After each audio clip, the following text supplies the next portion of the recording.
Hi, guys. Happy Tuesday. I'm so excited to chat with you guys today. I'm a little under the weather, not gonna lie. Um, so if you hear me coughing and stuffiness, that is why. But nonetheless, I'm excited to show up for you guys today because I definitely was really feeling on my soul to really just talk about this topic. And I'm really hoping that it gives you guys some value and that you take something away from it. And yeah, so I actually filmed an entire podcast and I completely scratched it because I just felt like I wasn't completely, what's the word? Present as I was talking. I kind of just felt like I was talking, but I wasn't really present just because I have such brain fog right now and congestion, and I'm really trying my best. So, and that's kind of what this podcast is about, right? Is about the inner critic, right? Silencing our inner critic, perfectionism, where we learned it from, and how to overcome all of that. So that way we can not only get results in any area of our life, but actually have fun with life again and not be paralyzed into inaction and burnt out and have fun and just become the woman or man that we were meant to be and who we already are with ease, right? Because yeah, it's a little challenging. I'm not going to sit here and say that it's always butterflies and rainbows, but it doesn't also have to be so hard, right? So let's dive in. So obviously I'm a coach and I have so many conversations every day with so many women, and one of the main themes is excuse me, is around perfectionism, putting a lot of pressure on ourselves, being really critical of ourselves, maybe holding on to some guilt if we don't do things the quote unquote right way, or we feel like we want to do things quote unquote the right way or not do it at all. And it's kind of like this black and white thinking. And overall just like negative self-talk that really just doesn't serve us, makes us really unmotivated, and it really doesn't serve us at all. We can get nothing done, we're in the same place, and it only makes us feel more shitty, right? So that's kind of what I want to chat about today. And the remedy to this is the opposite, right? So if the belief that you need to take perfect action in order to do things quote unquote right is making you actually not get results or stay consistent, or you feel like it's unsustainable, then actually you need to do the opposite. You need to start taking more imperfect action. You need to start taking more messier action. You need to start doing what you can, even if it's not in the perfect, like, routinely schedule that you wrote down on paper yesterday. You know what I mean? Like, I feel like the media has a really great way of making us feel bad if we're not waking up at 5 a.m. and meditating and going to the gym and meal prepping, like all these things on top of work and life and our own growth. But ideally, guys, if you can have some type of structure, but really learn to be adaptable to that, that is the key, right?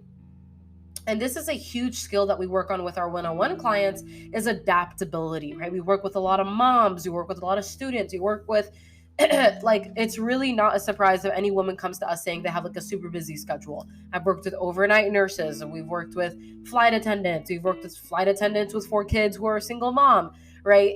And if there's a will, there is a way, okay? But it really comes down to, if this person or you are creating unrealistic rules in your life, that you think that you have to do things this way or else it's not right, and then you just shouldn't take action at all. And that's just not true, guys. Because imperfect action is always going to outrule perfect inaction, right? So the first thing I kind of want to touch on before I dive more into like perfectionism and all of that is really where perfectionism stems from, right?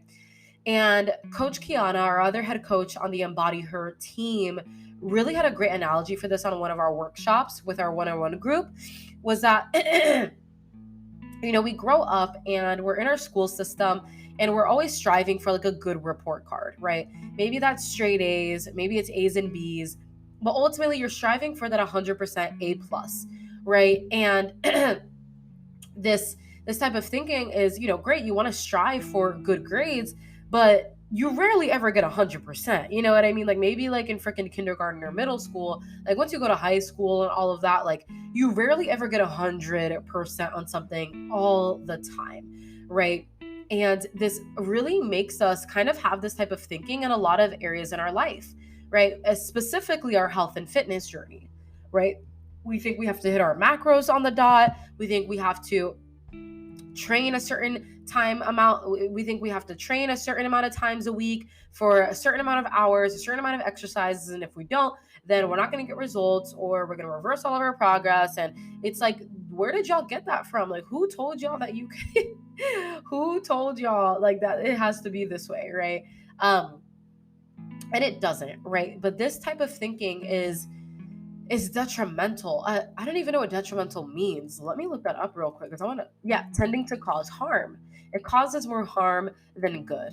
And what I think makes perfectionism even more harmful is that it's actually celebrated, I think, a lot in our culture and the way that we grow up. It's like, oh, yeah, I'm a perfectionist, as if that's a good thing. It's like, okay, you're a perfectionist. You probably are tripping about shit that doesn't matter, that nobody sees or cares about but you, right? You probably have really high standards, but you probably are very inefficient in getting things done. You probably put things off to the last minute. You probably procrastinate. You're probably really hard on yourself. And none of that is actually good. You know what I mean? None of that is actually self-serving. And if we want to evolve as a woman, if we want to get results, if we want to actually have fun with our fitness journey and get results and, evolve into the woman we want to be, we have to shed off those inauthentic parts of ourselves that say things need to be this way or else it's not going to happen. And that's not true, right? I hear this all the time, even with like one-on-one coaching. It's like, oh, I want to start like after this vacation or after this, after that. And it's like, so you're waiting for a clean slate. Life is never going to be a clean slate. You know what I mean? Like it's never going to be a clean slate. And I totally understand waiting until, like things are a little bit calmer. But I promise you, there could be something the second that you get started that can, if you allow it to, throw you off track.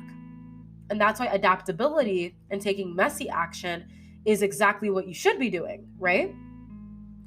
Because messy action is, again, way better than perfect inaction, right? Because perfection is not really going to get you anywhere. But we learn this, right? We learn it. It is encouraged even, right? I grew up in an immigrant household, right? My father was from DR, and he always made us strive for excellence. And he really sees it as a good thing, right? And it is a good thing. He would say, you want to go 100%? Well, guess what? Now I want 105. And it's almost like this standard of creating that you're never good enough. Like you could do 100% of everything, but now you want 105. And then once I get to 105, now you want 110. And it's like, great. I love that you're creating this, benchmark of excellence or whatever. But then I'm in this state of never feeling good enough. Nothing ever feels good enough for me. I reach one goal, I want the next. I lose 5 pounds, I want to lose another 5 until I'm literally disappearing into thin air. And I see this all the time, right? I, hit my first 10K month. Now I want 20K. Now I want 30K. Now I want 40K. And it's like, it is never good enough because this perfectionistic standards don't exist. So therefore, you're really just in this rat race of never feeling good enough. And how shitty is it to feel that you're doing all the right things, but you still don't feel enough, right? It's because there's no such thing as perfectionism, right? Perfectionism really is, it's a form of self-sabotage stemming from, it's a defense mechanism, right? Because if we feel like we do things perfect, then we'll be good enough, and then we won't be a failure, and that we won't make mistakes, and we will be capable and deserving and worthy. But I'm here to remind you, babe, that you were born worthy. You were born worthy. You were born deserving. You don't question if a baby is worthy. Like if I just had a baby and like I ask you, is my baby worthy? You're not going to be like, no, fuck that baby. No, you're going to be like, yes, that baby's worthy. That baby's innocent, pure, whatever. And we still are. The baby starts to shit and fart and throw up on you. Does that make that baby less worthy? No. The baby throws the macaroni and cheese across the room and is screaming and crying. Does that make the baby less worthy? No. And it's time we start to look at ourselves with that type of lens. And it's not easy. I'm not going to sit here and say that, wow, like, yay, like I just love myself now. Like it's hard because perfectionism is really driven by like a stubbornness. But if you can choose to surrender and just choose to be a little bit more gentler with yourself, oh my God, you're going to have such a more chill life. You're going to have so much fun with your fitness journey, and you may even get better results. You may even be less inflamed. You may even crave less sugar because your stress levels are more in control, because you're not holding yourself to this unrealistic standard all the time. It's tiring. It's draining. And this is, again, guys, why I am such a huge proponent on messy action. Take immediate action. Figure it out as you go. Figure it out as you go. Because I promise you guys, if you're just going to sit here and try to figure it all out before you get started, it's not going to happen. You're going to get burnt out by the second step. And this goes for everything in life, right? If a potential client is coming, they want to join the one-on-one Embody Her Fitness community, but they're trying to figure out all about macros before they get started, it's not gonna work, because you get in and you learn as you go. You learn as you put it into practice. You learn as you ask questions. That's the whole point of the freaking program. But you're trying to figure it all out before, because just in case, you're afraid that you're not going to be able to figure it out once you get started. It doesn't even, like, it's valid. Your feelings are valid. Our feelings are valid.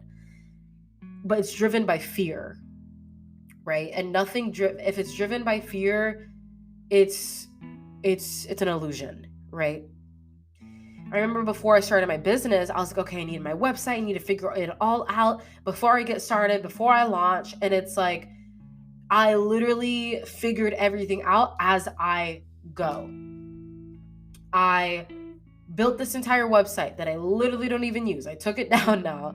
And my first business mentor literally told me that, like, building a website is one of the most silliest things that a lot of people think they need, but they really use it to procrastinate. It's like, oh, I need to think about the name. I need to think about the colors and the website. And it's like, nobody gives a fuck about that shit except you. You're really holding yourself back because you believe that you have to have all this figured out before you take action. But what would it look like if you just kicked the door down, got a little messy, and figured it out as you go, right? Because there's no such thing as failure. There's only such thing as learning. Failure is feedback. And I learned that as a business owner, is that if you mess up on something, that doesn't mean that you're not worthy. It just means that this is feedback. This is feedback for us to do better, right? So, like, let's say you're really struggling to track your macros the first 2 weeks, and you're like, I should know this. I should be learning faster. You feel guilty about asking questions. You feel like you're slow. You feel like you should know this already. All of that stress is self-inflicted, right?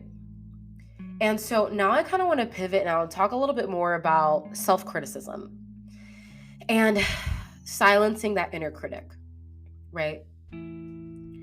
Our inner critic can be a bitch. Sorry, guys, I curse a lot on this podcast.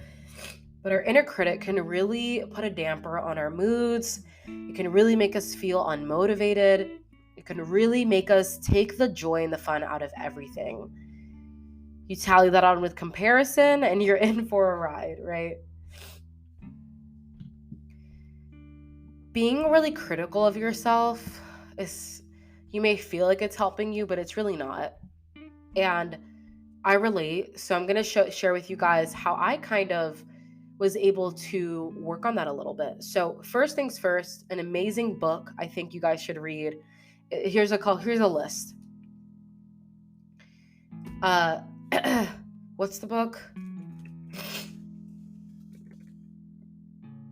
The book is called, well, one of them is The Mountain Is You, and that goes all around self-sabotage, and understanding why we hold ourselves back via procrastination, perfectionism, or being really critical of ourselves, right?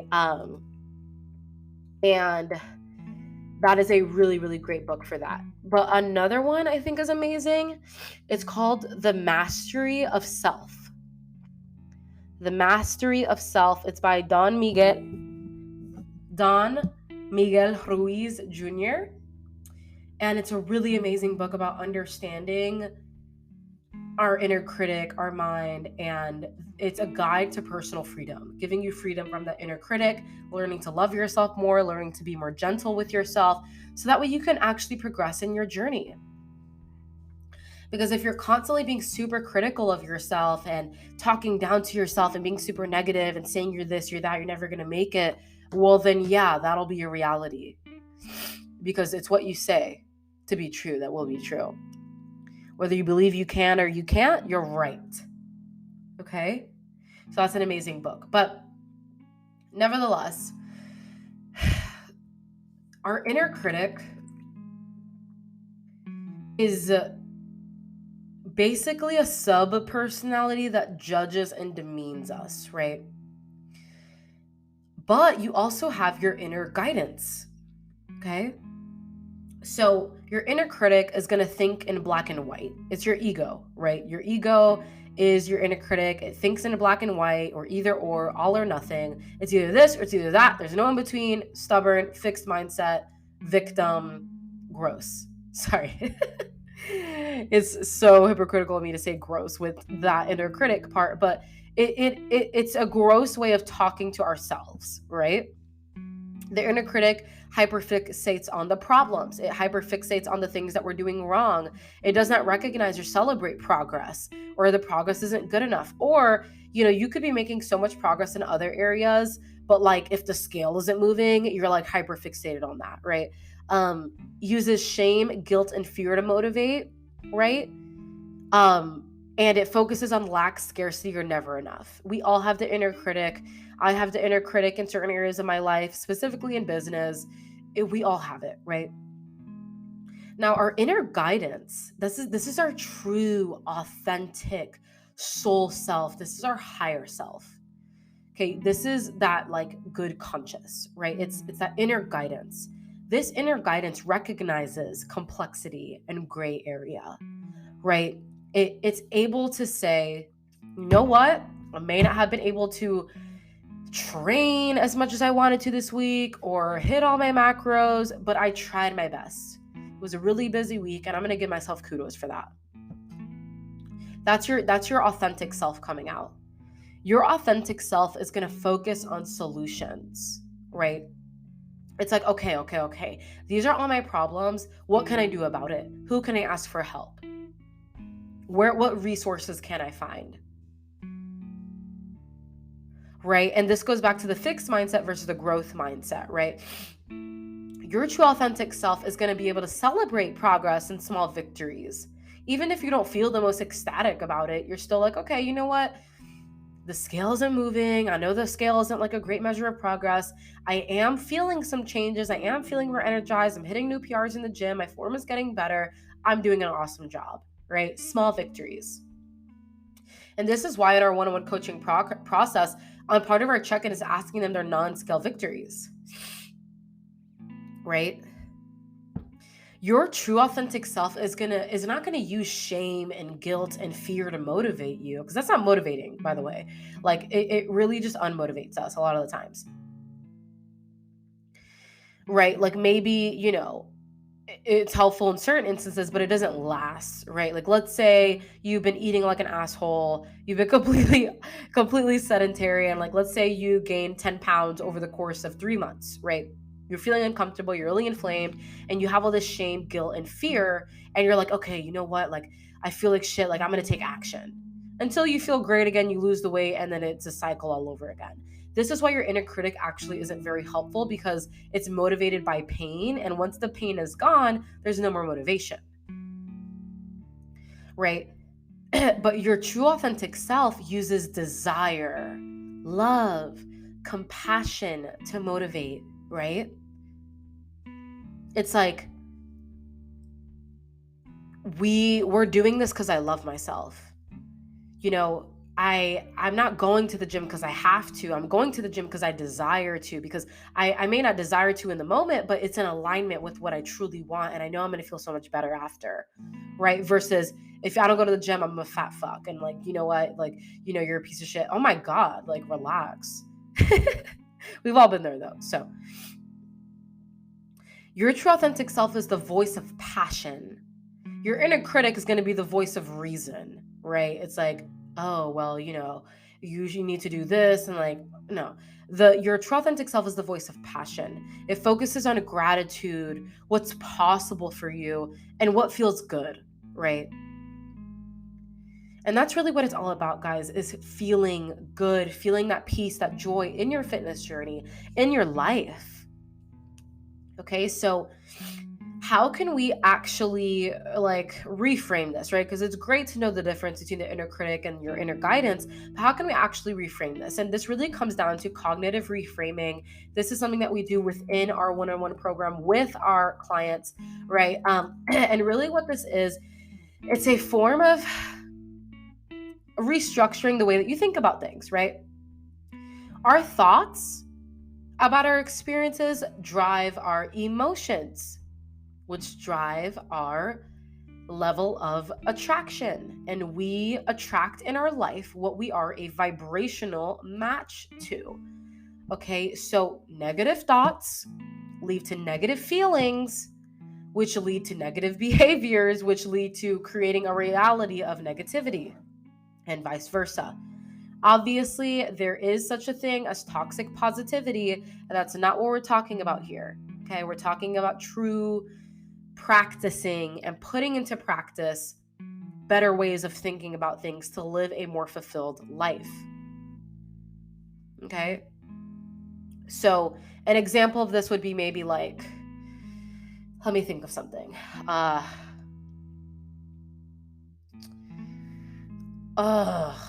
I just feel like I'm never going to get to where I want to be. A good way to reframe that could be, I'm feeling a little discouraged right now, but I know it's a journey, and I'm doing the things I need to do, and I'm showing up for myself, so I just need to be patient, right? Like, that's just like, it's not invalidating the way you feel, but it's a little better, you know what I mean? Like, it was a little better, right? And if there's a part of you that really struggles to receive that grace from yourself, I was talking about this with one of my clients, Stephanie, the other day. If you're listening to this, hey girl. But, she really was struggling to practice that self grace, right? It's like one thing to put it into practice, but like she really was struggling to actually accept that compassion from herself. And, something I asked her was, what part of you, like, what makes you feel unworthy of that? What makes you feel unworthy or not deserving of that self-compassion? And that'll open up a lot for you, right? So there's so much that goes into it. I really feel like I can't get it out of one podcast. But when you are able to learn to be kinder to yourself, and you're able to observe the thoughts that are coming up for you versus judge them, and this is something I really want to tap into as well, is like, okay, stop beating yourself up for not being able to be nice to yourself. You know what I mean? Like, let's say you're really trying, but then the intrusive thoughts keep coming, and then you start beating yourself up for not getting it right. And it's like,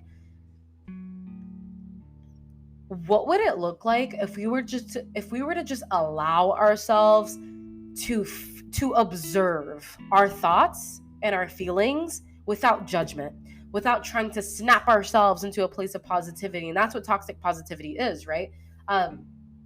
It's just trying to bypass the way you feel and try to just be positive. And it's like, no, it's not about that.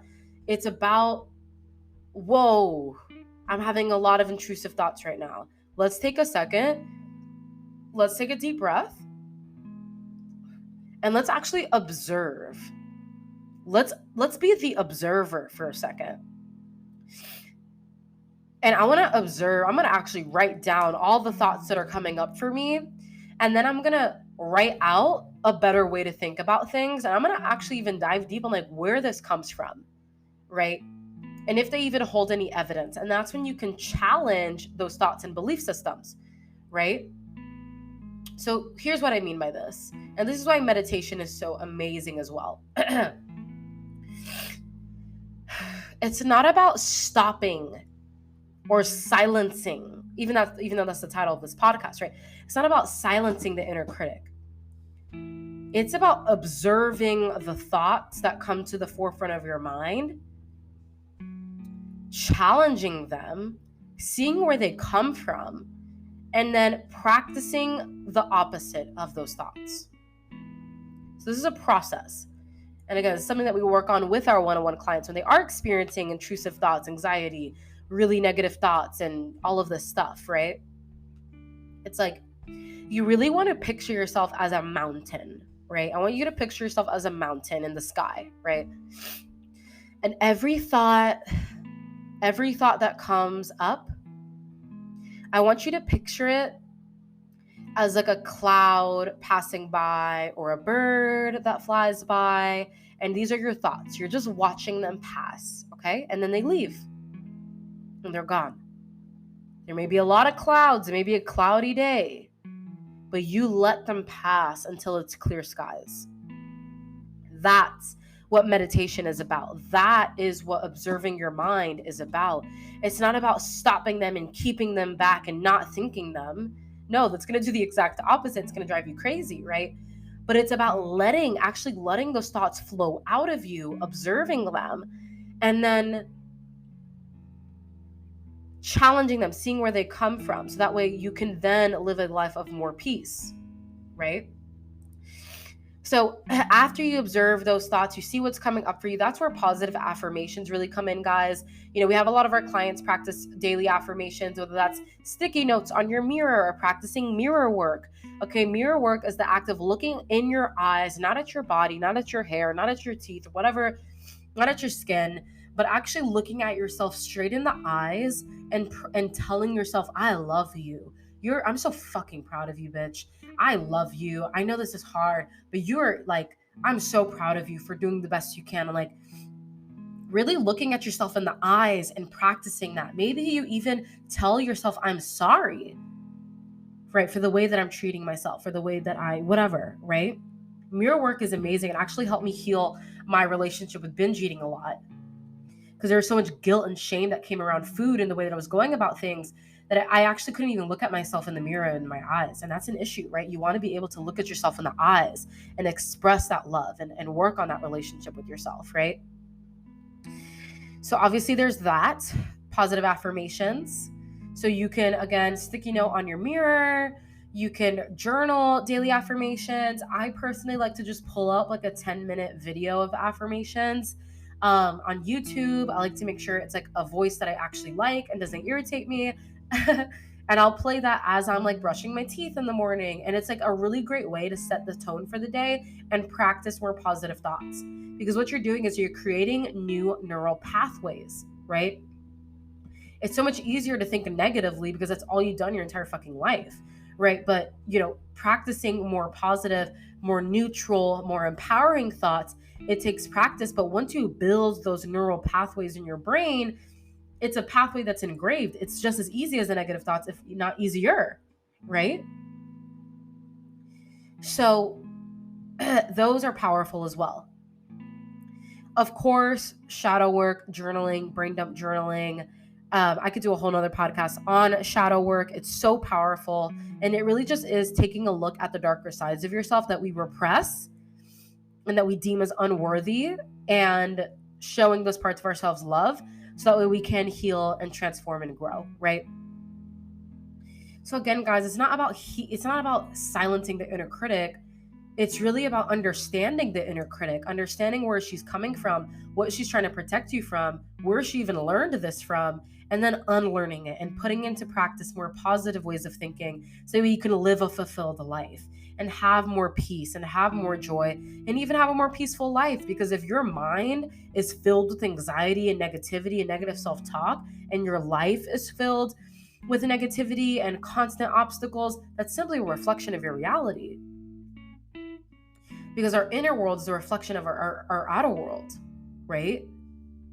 And so it's reflecting back to us what we believe and what we expect for ourselves, which is only shit, right?